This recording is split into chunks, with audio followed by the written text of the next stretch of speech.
که از او از چی خلاص کردی، تیاره دعوا بگرده چیزام نمیتونه، هیچ کار نمیتونه.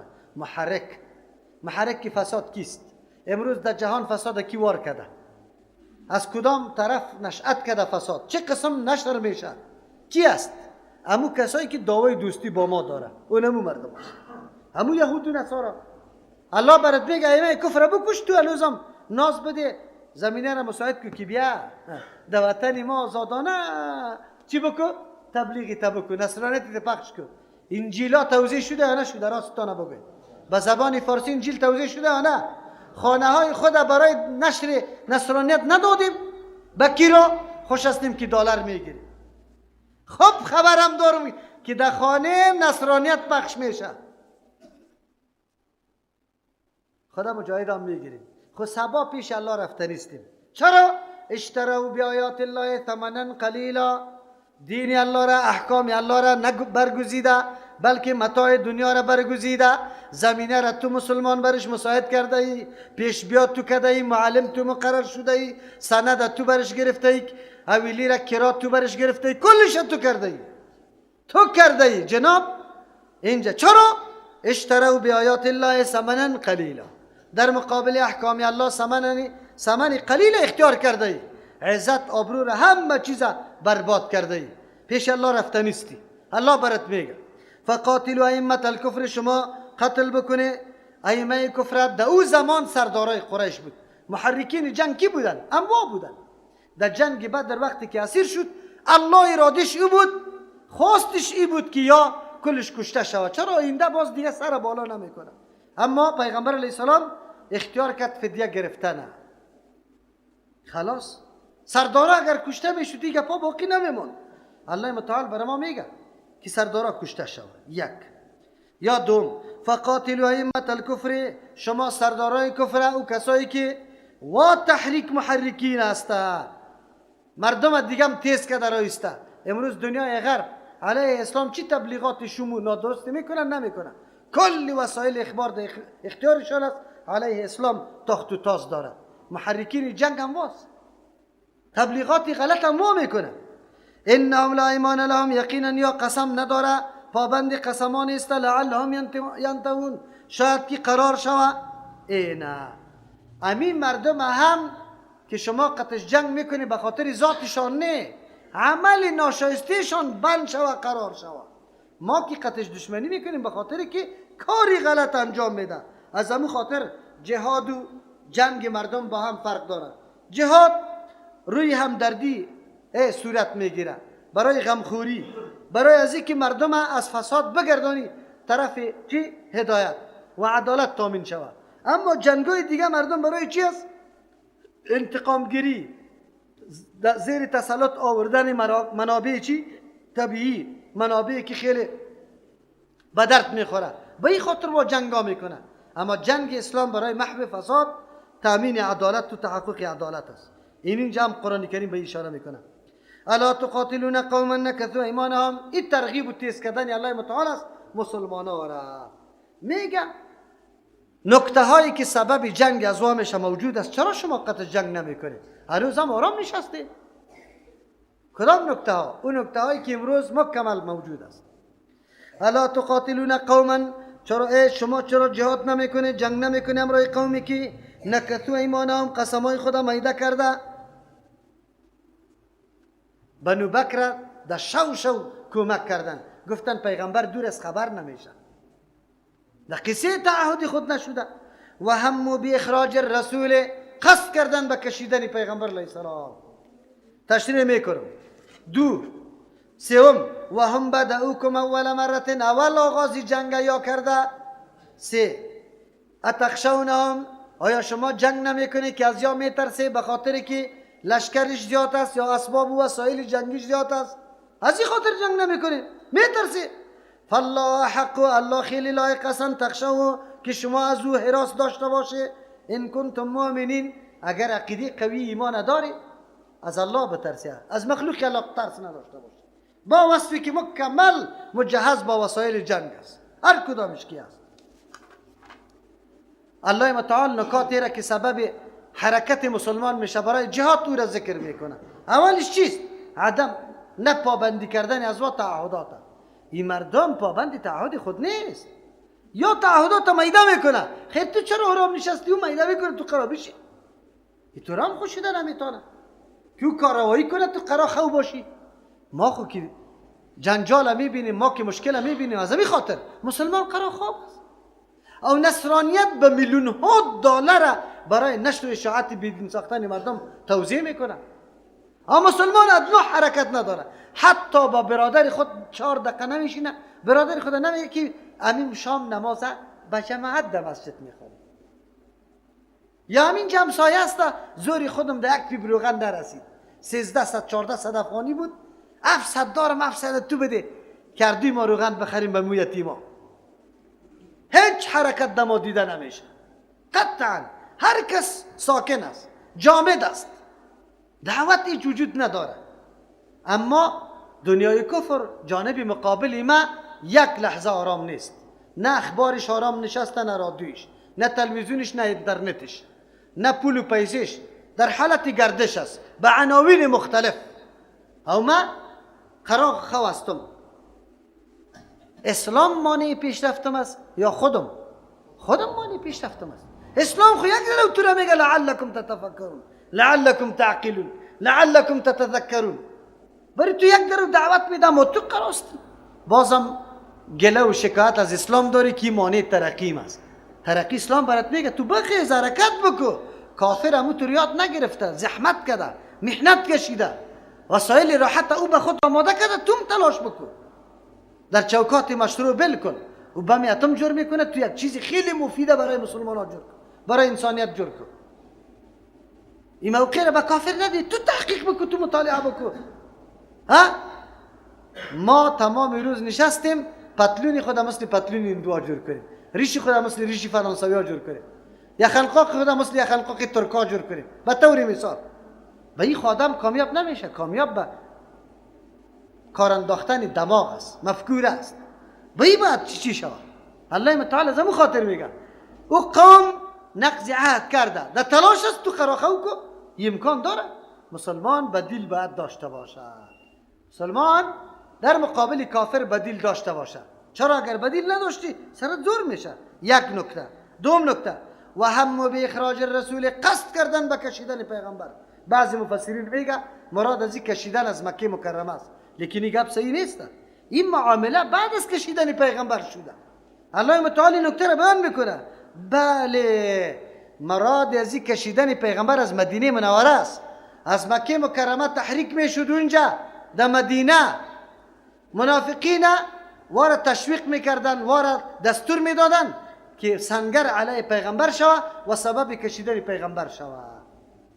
از اینجا کمک میکردن. از اینجا امروز دنیای کفر دو سر باشه کمک میکنه به امرای کفری خود، قوت میدشه. شما دیدی کسایی که سالا کسی را نمیشناخت، صرف به خاطر هم مسلک بودن، هم مذهب بودن، خانه و کاشانه خود الاکت این تا سوریه را رفتن که جنگ کنه به خاطر حفاظت مذهب خود. عجیب نیست؟ این مردم پیغمبر بغرای کشیدنش قصد کردن. عالی. دو نکته سوم، و هم بدأوکم اول مرة، یقینا شروع کرده به اول میده کردن تعهد، یا شروع کرده. پس کاروایی شما مدافعانه است، تعرضی نیست. شما با هیچ وجه اینطور فکر نکنی که ما گناهگار هستیم، بلکه شما دفاع از خود میکنید. اتخشونهم، آیا شما میترسی از این کفار که زیاد هستن، وسایل مدرن پیشرفته داره، مترقی داره، یا تاکتیک جنگی را خوب یاد داره، ما نمیتونیم امرایش جنگ بکنیم؟ الله چی میگه؟ میترسی؟ فالله حق ان تخشوه، الله خیلی لایق است که از او ترس داشته باشه. بله، خوف الله در قلبتان. الله برای ما چی دستور میده؟ خونی تا قربان کو، مالی تا قربان کو، وقتی تا قربان کو برای خدمت دین. این الله برات میگه. آلی اگر مخالفت فرمان الله را میکنی باز خود از الله باید بترس. چرا؟ از الله خود خلاص کرده نمیتونی هیچ جای، اما از کافر خود خلاص کرده میتونی. از الله خود خلاص کرده نمیتونی. این کنتم مؤمنین، اگر مؤمن واقعی است، بله ایمان که باشه یقین انسان ثابت می باشه که اینی کار اینی قسم میشه. وقتی که انسان ایمان داشته باشه، کفار ولو که هر قدر زیادت و کثرت داره وسایل داره، هیچ وقت در قلب خود شکست را نمیده، میگه انشالله کامیاب میشم. حالی مسلمان ها مجاهدین کامیاب است یا نه که کامیاب نیست؟ کامیاب است. قاتلهم یعذبهم الله بیایدیکم، الله دیگه ترغیب میده جنگ کنی امرایشان، چی میشه؟ یعذبهم الله، عذاب میده یار الله متعال بیایدیکم، به دستای شما غلبه شما سرشان حاصل میشه، باز قتل میکنه، اسیر میگیره، هر رقم که میکنه این کار شماست. و یخزهم، الله یار رسوا میکنه، یا به قتل یا به اسیر گرفتن. و ینصرکم علیهم، و شما را نصرت میده بالایشان، در مقابل چیسته؟ از شما را الله متعال نصرت میده. و یشفی صدور قوم مؤمنین، و دیگه خوش میسازه یا شفا میبخشه به سینه های قومی که مؤمن است. کدام مؤمنایی که در سینهشان یک چیزی میگرده. مراد از این چی است؟ زمانی که مسلمانان شکست مسلمانان را ببینه و او مستضعف باشه، خود شریک جهاد نباشه، بسیار خفه میشه. خود زمانی که غلبه مسلمانان را ببینه، اما مردمایی که عذر داره در جهاد شریک نشده چی است؟ سخت دلشان خوش میشه. ما و شما که یک کافر یک جای میمونه چقدر خوش میشیم. یشفی صدور قوم مؤمنین است. یکی. دوم، و یذهب غیظ قلوبهم، میبره امو غصه قلبای از یاره، امو غلام بچگکا، امو مردمای مظلوم و بیچاره که اسلام آورده بود که زیر سنگا میکردن و میزدن و دیگه چون چیسته بگوی سخت دلایشان کوفت کرده. حالی که شما غلبه حاصل کنی، کوفت دل از چی میشه؟ کشیده میشه، امو غصه قلبای از بیرون میشه. و یتوب الله علی من یشاء، رجوع رحمت میکنه الله به کسی که بخواه. رجوع رحمت کدام است؟ مسلمان بسازش، مزایای اسلام در قلبش مندازه. والله علیم حکیم، الله خوب علم داره. چی مانا؟ هر کس میدانه که کی لیاقت هدایت داره. حکیم حکمت والاست، هر کارش مناسب مصلحت و حکمت است. ام حسبتم ان تترکوا ولما یعلم الله، آیا شما گمان داره که گذاشته شوی همین رقم در حالی که جدا نکرده الله متعال الذین مردمان را جاهدوا که جهاد میکنن منکم از شما، ولم یتخذوا من دون الله، نگرفته بغیر از الله، ولا رسولی بغیر از پیغمبر الله، ولا المؤمنین بغیر از مؤمنان ولیجة دوستی را، این کار را نکرده. والله خبیر بما تعملون، الله خبردار است با آن چیزی که شما انجام میده. الله میگه عجیب است، تا آلی رئی معامله نامده شما فکر میکنه که خلاص شدیم، گپ داخل رسیده. نه، گپ داخل نرسیده. شما فکر میکنه که همین حالت راحت همیشه است؟ قطعا نه. چرا؟ امتحان الله آمده نیست و امتحانات الله متنوع، صورتهای متنوع داره. از او خاطر در اینجا هم امتحان الله میکنه. کسی طور فکر نکنه که تفکیک مجاهد و چیست واقعی و منافق نشوه و گپ خلاص شوه، هیچ امکان نداره.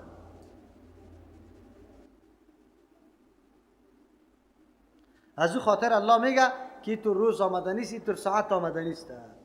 این مردم میگه آماده ساختن، ما را بیدار میکنه که جوانا ای جوانا، زمانی که قرآن کریم میخوانی اینطور نیست که شما دمی راحت باقی مانده شوید، بلکه یک امتحان بزرگ میاد که در اونجا تفکیک مخلص از غیر مخلص میشه، مؤمن موحد از منافق چی میشه؟ با هم جدا میشه. این آمده نیست و فهمیده شود که کی الله و رسول به دوستی گرفته و کی کسی دیگری را. این حکومت نیست. و پیشتر هم گفتم که شما باور به الله بکنید که اکثر مردم ایمانش بیخی از بین رفته. چرا؟ الله مورد امتحان قرار داده شه که دوستی را با یهود و نصارا داره با مسلمان داره. چه رقم دوستی داره؟ از او خاطر میگه در حالی که جدا نکرده باشه الله متعال الذین و کسانی را جاهدوا که جهاد کرده منکم از شما، ولم یتخذوا من دون الله نگرفته باشه بغیر از الله، ولا رسولی بغیر از رسول الله، چی را نگرفته باشه؟ به دوستی او را نگرفته باشه. ولل المؤمنین ولیجه. ولیجه امو دوستی را میگه که ما و شما او را دوستی رازدار میگیم که از تمام حالات تو آگاهی داره. ما و شما میگیم یکی که برش خیلی زیاد دوست میباشیم برش میگم ای گپای ما پیش تو پت نیست، یعنی تو را رازدار خود جور کرده، هر رازم با تو است. الله متعال میگه کفار رازدار خود جور نکنید. و اینجا دو طایفه است، قرآن خبر داده که دو طایفه است، یک طایفه رازدار جور شدنی، یکی دشمنی با این مردم. پس رازدار با این مردم جور نشوی که یار رازدار خود بسازی. رازدار وقتی میشه که تو در خانه او را موقع بدی، در دفتر برش وظیفه بدی و دیگر رازدار میشه. چرا کلی کشفیات تو را میکنه، تمام حالات تو برزو برملا میشه. الله متعال میگه نه، تا وقتی که تو نفر پیدا نکردیم. خب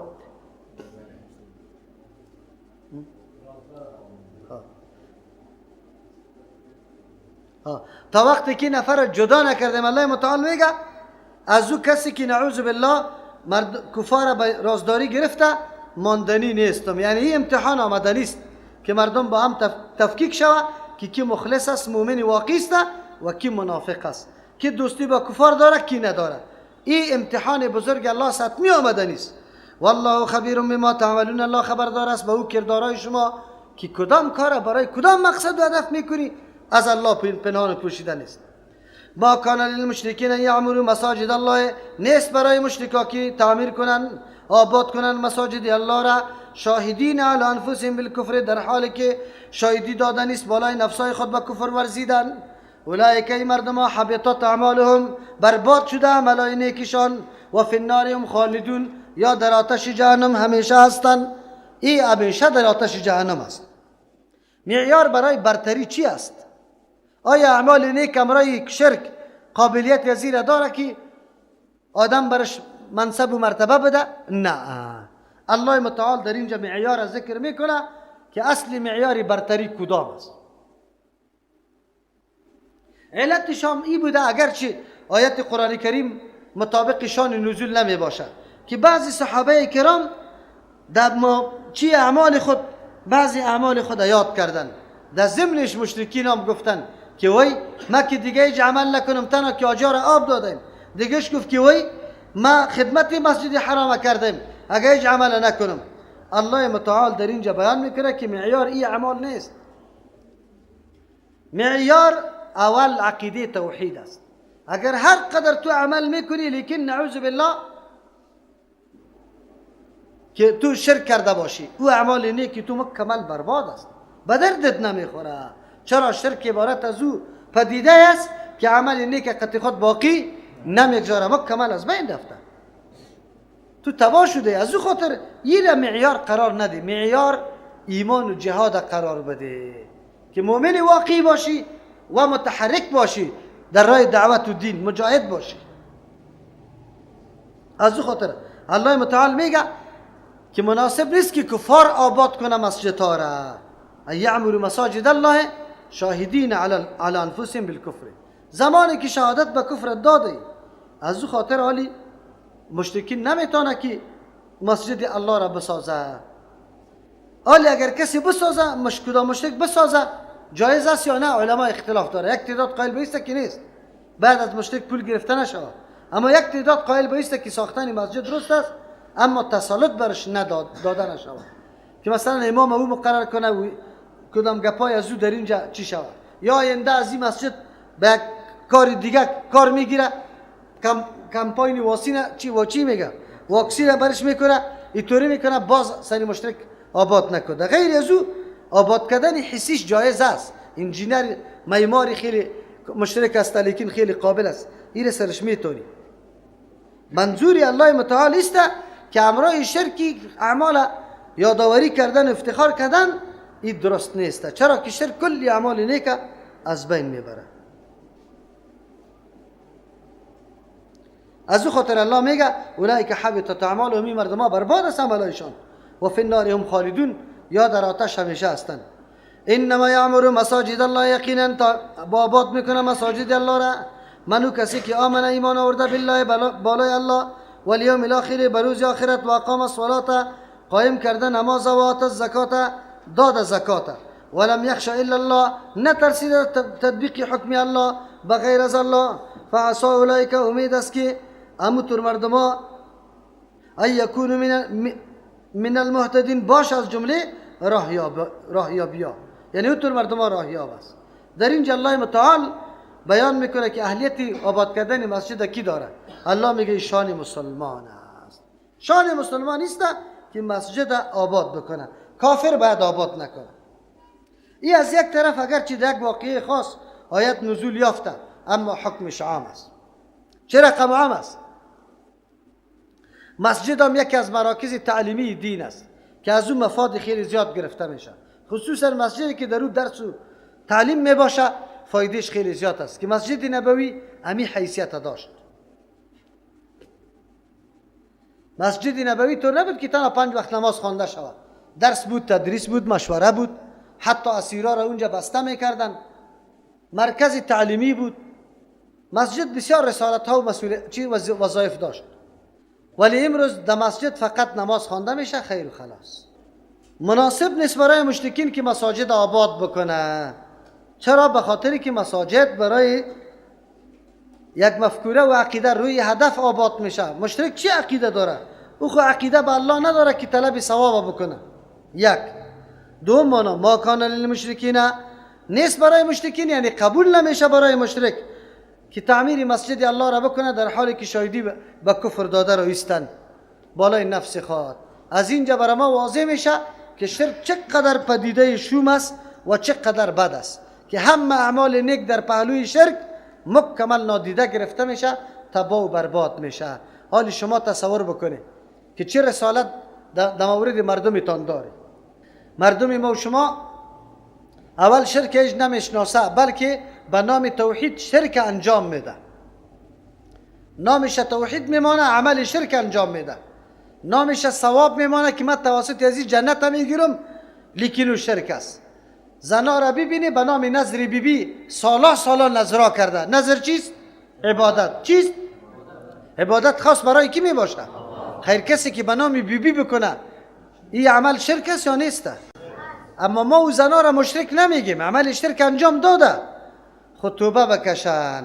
چرا؟ وا به نیت ثواب انجام داده یا به نیت شرک؟ به نیت ثواب بوده، ثواب دانسته کرده. در هر نوروز رختای جدید به قیمت خب زیاد زنا گرفته، از دست بچه خودش که رفته نتونست، از دست بچه روان کرده.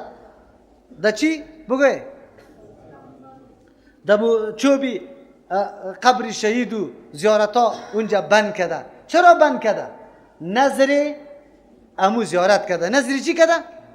امو زیارت کرده. این شرک است یا نیست شرک؟ شرک است. هر چیز یک رو پر بنامی کسی نظر بکنی شرک است. بدوا کرده زن و مرد که وقتی قریب که موترش در چپا شدن میشه کمی کج شده، یا سخی سب یا پیران پیر سب گفته. دعا چیست؟ عبادت. برای کی کرد؟ برای مخلوق الله. شرک است یا نیست؟ شرک است. مادر وقتی که سری بچه و دختری خود قار شده برای چی میگه؟ سخی سب جنازه تا دیگر روان کنه. همینطور میگه نمیگه؟ خب این شرک است یا نیست؟ شرک است. ما چی مسئولیت داریم؟ در پهلوی شرک هر قدر اعمال نیک چی است؟ برباد است. اگر نماز است، اگر روزه است، اگر زکات است، اگر تلاوت است، هر چیزی که میکنی برادرها و خواهرها باید بدانیم. ما و شما خیلی در قرآن شنیدیم انشاءالله، دیگرها را آگاه کنیم. و کسایی که در کل سال آیت قرآن نشنیده بلکه اصرار داره، قطعی تو مناظره میکنه که میگه نه ثواب داره، اینی طور حالت است. ما دل ما سری مردمی مظلوم میسوزه که مردم در جنت بره نه در جهنم بره. وگرنه چرا خدا پیش کنیم در پیش مردمایی که تو را بزنه لط کنه یا نعوذ بالله بکشته؟ چی ضرورت داریم؟ خب لیکن روز قیامت آمده نیست. ملت از جاغی تو علم میگیره که وقتی قرآن میخوندی چرا برای ما نمیگفتی که شرکی قدر بد است؟ و ما تمام روز اعمال شرک انجام میدادیم. چرا میکردیم؟ قرآن کریم اینجا واضح میسازه که مشرکین و آباد کردن مساجد. بله مسجد آباد کردن خوب است، اما در پالوی شرک هیچ نوع اهمیتی نداره.